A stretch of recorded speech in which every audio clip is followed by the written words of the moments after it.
Oh yeah, there is a red Wii. It's Super Mario Wii Special Edition or some shit like that. Yeah, I could believe that. What's up? So we got stock. That makes sense. That makes sense. All right. All right, so we got Stocktaker, Dabuz. Jared's been trying to get this Dabuz win for the longest. That's like the only thing he wants right now before he retires from this game competitively. I agree. I still think retiring is a stupid concept for a video game. I mean, it's a very short-lived retirement because you know he's coming back at full force to drop bowling balls on people. Not play. Is he gonna play Villager in the next one? Last I discussed, he's at least gonna try Villager. Okay. I don't know if he's discussed interest in anyone else yet. I can't take anything he says too seriously. Yeah, it's Jared. It's like, Because like half the time he's just gonna go hard in the paint for it, or otherwise he's just gonna chill. oh, what is this edge guy? This is Dabuz at like minimum effort, but also knowing that things can get dangerous. Because the last few times, Stocktaker's actually taken Dabuz to Game 3 with this Bayonetta. Like, Yeah. there's been a legitimate threat behind this character. And like, Oh yeah, Bayo. Yeah, Bayo messes Rosa up. And there's people that think Rosa beat Bayo. yeah, I don't know about beating. Yeah, that was ooh. It's close. At least Dabuz's SDI is consistent. Yes, yeah.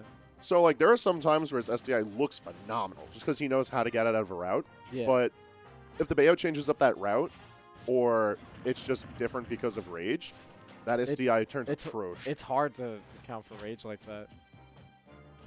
It's like a split-second thing that you need to be super aware of because some moves in Bayonetta's kit are like they just combo better with rage.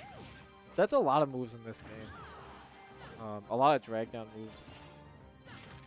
Big difference is most characters aren't getting like super good kill confirms off their moves. Some characters are, but And some characters get worse. that is true. Ooh, that was a Say it. I know you want to say it. good edge guard. I wasn't gonna say nothing back there. I actually wasn't. Everyone always wants to say it at least once ironically, but in the back of their head they know they're meaning it unironically. Because it was in fact a nice back air. Yeah. But Plus his reactions are so quick.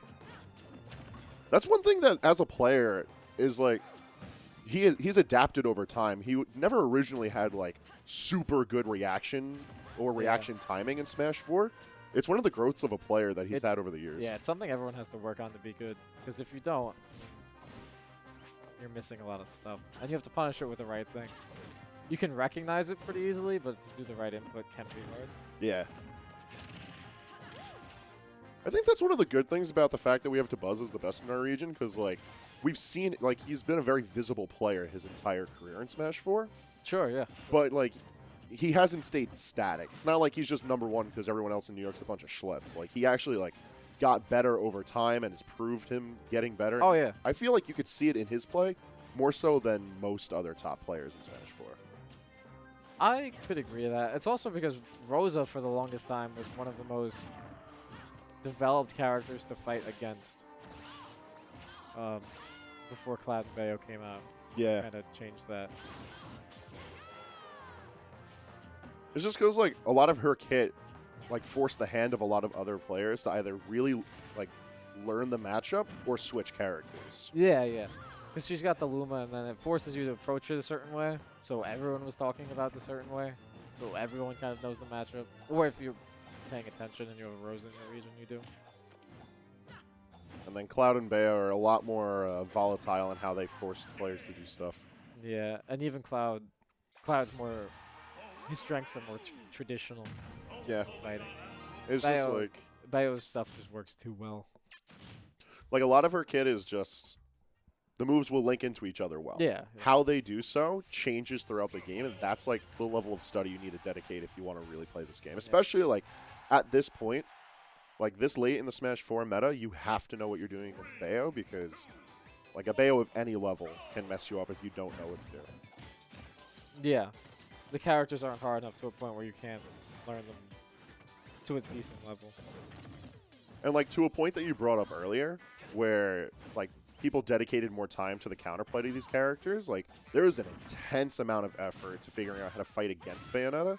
Oh yeah. So that info is readily available. It's just a matter of like finding it and then practicing it. Yeah. Oh. That's always weird.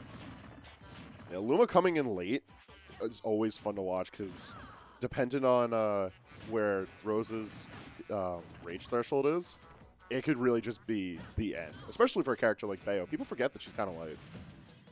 I've never forgotten that. I don't know about that. I think it's just the fact that like she's tall. Like people haven't ingrained in their mind that Rose is light. So is Sheik and ZSS. I think people. Yeah. I don't know. Didn't they nerf her weight too? I don't remember if Bayonetta's had her weight changed. I know that like weight as a mechanic has been tweaked for some characters here and there. Yeah, yeah. Also, that witch twist killed. That wasn't even the That combo. witch twist killed. That's I hate rage multi-links killing like that. It's so wild. I think it's probably one of the things that aggravates me the most about this character because like I like witch twist as a concept. Like, yeah, you like frame 4 out of shield both sides as a concept? That's the part I like the least out of it. Okay. But I like the idea that it's like you have a designated combo starter for going upwards. Like down tilt pops up tilt is also good. Forward tilt 3 is like the weird one, but it also works. Whoa, that hit. Oh, Rage Witch Twist forces it so that you get the best hit out of Witch Twist. Yeah. And it's the weird linking angle because of Rage.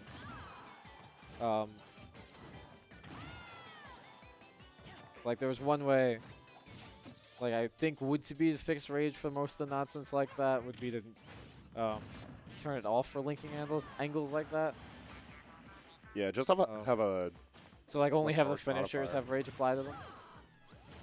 So even for, like, Sheik up air and stuff like that. That would have been an interesting change.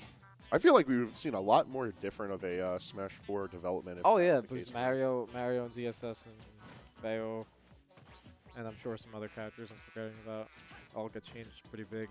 Unfortunately, I feel like that kind of change would make Rosalina and Luma even better because the character's a monster. Because she's just got hits. She's got those circles. Like, Luma is just straight up better than a majority of the lower tiers. Like, Luma's just better I don't Kirby think I'd say attached that. to an all-right character. I don't think I'd say that.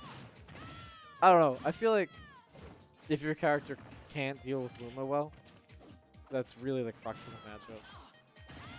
And that's different than most of the characters. And yeah, that late up air to up air is always going to do it. Yup. The 2-0 this week, but we'll see if Stocktaker can take it another time.